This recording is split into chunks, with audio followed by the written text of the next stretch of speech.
Hello. Did you ever wonder how many component parts there are in your violin? Let me tell you, there are more than you probably imagine. And each one needs to be crafted independently and then fitted or glued together in some way. What a work of art is a violin. The violinist's technique also consists of many component parts, sometimes working in conjunction with each other and sometimes working independently of each other. And each of these parts, these technical aspects, needs to be carefully worked on, polished, revised, constantly seeking to improve our level of violinistic fitness. And sometimes when I have a new student, I look to see if there are weaknesses that I can identify. And I give them, as it were, a checkup to see what they are able to do easily and what's perhaps a little bit of a struggle. And the independence of the fingers, which is an absolute prerequisite for playing successfully, is often problematic. And so we need to work on the independence of the fingers from the very beginning. Now, I like to think of the hand as a kind of electric circuit. And when I need to move one of the fingers, let's say the fourth finger, an electric charge somehow goes into the finger via the knuckle at the base there and manipulates that finger. And the other ones have absolutely no electric charge going into them. Oh, now the first one needs to operate, so there's electric charge there, and now it's the third. But they don't all act together. Some of them will be switched on, and some of them will be switched off. And that's the first aspect of independence that we can work on. While playing an octave, for example, the first and the fourth finger are active, and the others are switched off. That's not switched off, that's switched off. Of course, they mustn't interfere on the strings, but they are not actively involved. And I can go through playing my octaves up and down the fingerboard and making sure that these two middle fingers are not activated unnecessarily.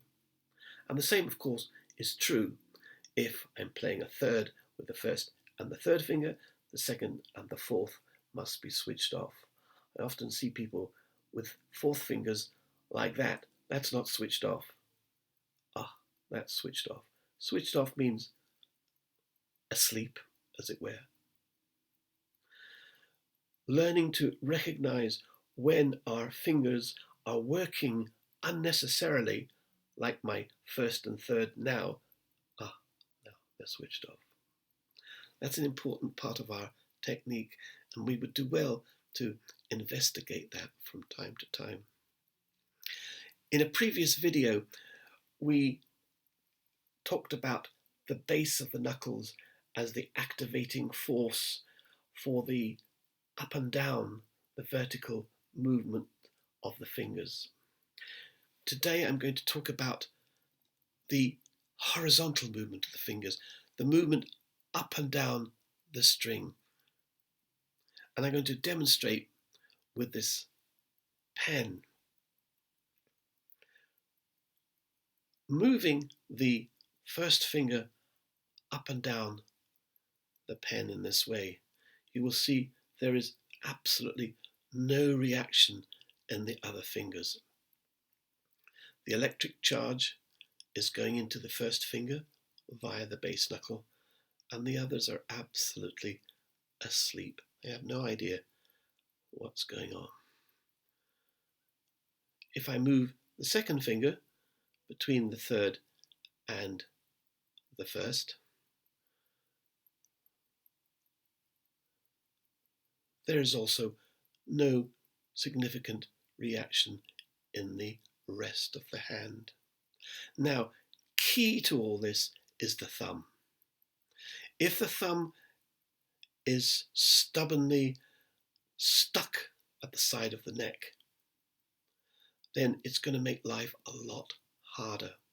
So my first recourse, if I feel there is some kind of tension or conflict within the hand, my first recourse is to switch off the thumb. The thumb will find its place if we allow it to be free. We should not dictate where it needs to be. It's as if the thumb itself knows, if only we will set it free and allow it to be where it needs to be in order that there is no tension in the hand. So I'm going to press very hard with my thumb, and now I'm finding it really difficult to move that second finger. Now I'm going to switch off, and of course it's much, much easier. The third finger, as we know, is not as independent as the others. Design fault, but we have to live with it. And it may be that the third finger can slide up and down easily like that. But if it can't, I can help it a little bit with my finger of my other hand, just teaching the muscles where it should go without any kind of force. There's no physical force involved. It's just teaching it to slide gently up and down the pen with the least amount of interference from the other fingers. And the fourth finger also. If I feel there's a strain, switch off the thumb. That's our first port of call, our first remedy. Now, we can practice the same movements on the violin, but in a guitar way, because then the thumb can easily be switched off, and there's no reason to press down with the thumb. The thumb must never stick to the base of the first finger. Just let it go. Switch it off. So here's the same exercise. I'm somewhere in the third or fourth position, and I'm sliding the first finger back and forward, and that's very easy. If there's any strain, I take the thumb off. Now there's absolutely no strain at all. Now I'm going to slide the second finger up and down. Again, if there seems to be some kind of conflict within the hand, I take the thumb off and let it go back where it wants. And I've eliminated that strain. Now the third finger, again, take the thumb away, let it go back to where it wants to go, and slide gently up and down. And same is true with the fourth finger. Fourth finger, because it's smaller, also coming from the base knuckle of the hand, but it will lose its arch shape when it extends. It'll become flatter, and that's fine. So I need to practice these exercises, especially if I find it a little bit awkward to do that. Practice it a lot. I can practice it on the violin or on a pen or just on my hand, on my other hand. Now I'm going to show you how to work on that in practice. Here I'm going to slide the first finger up and down. I'm sliding very lightly, barely touching the string during the slide, and making sure that we don't hear the actual slide in that way. Second finger.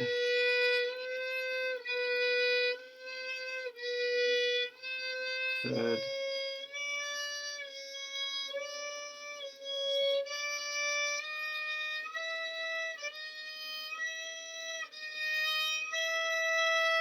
And when I've done that a few times, I can combine the horizontal movement with the vertical movement of the finger.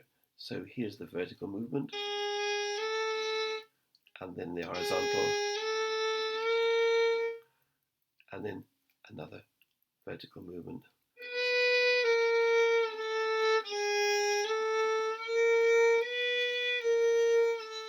And I can do that faster.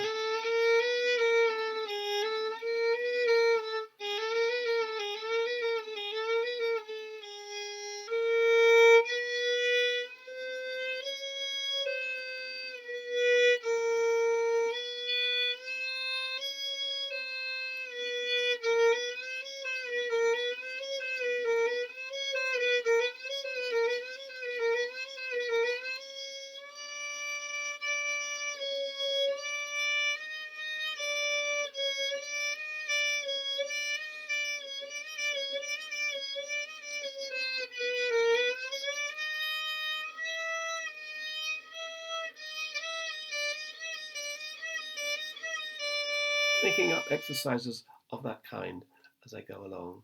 And eventually,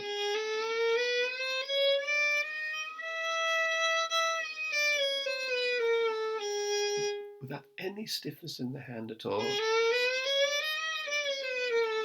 very nonchalantly, as it were, until I'm sure that my fingers are moving lightly and efficiently up the string.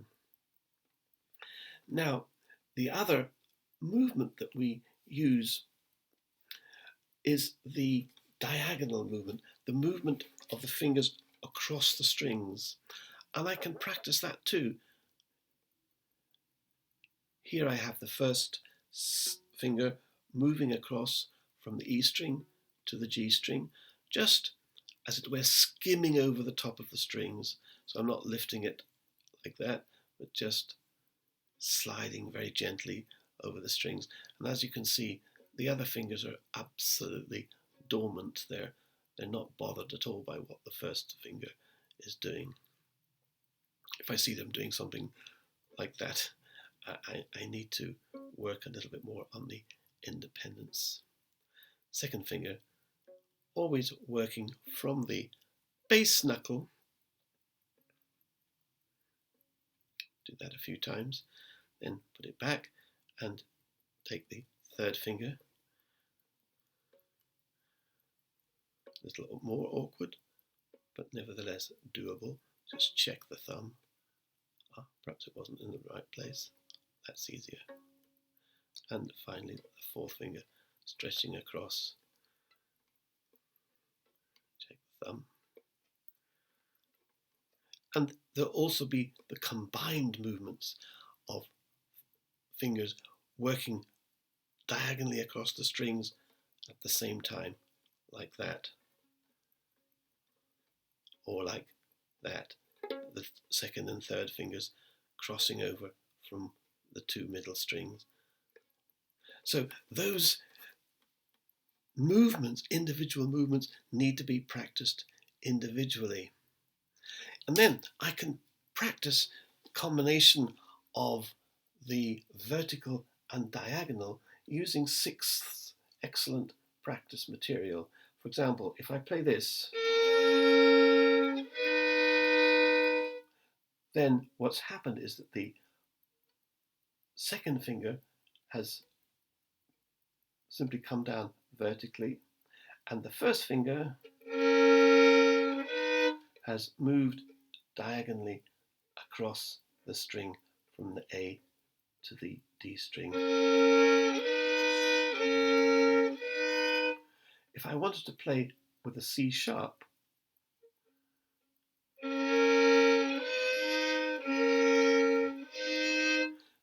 the finger movements would be slightly different, and that's why it's very important to have the fingers independently.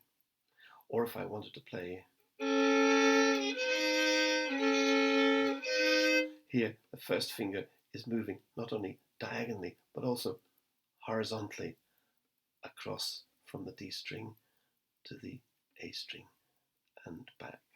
So sixths are really excellent material for practicing the independence of the fingers. I hope you enjoy practicing, polishing and revising these movements so that you maintain your violinistic fitness level.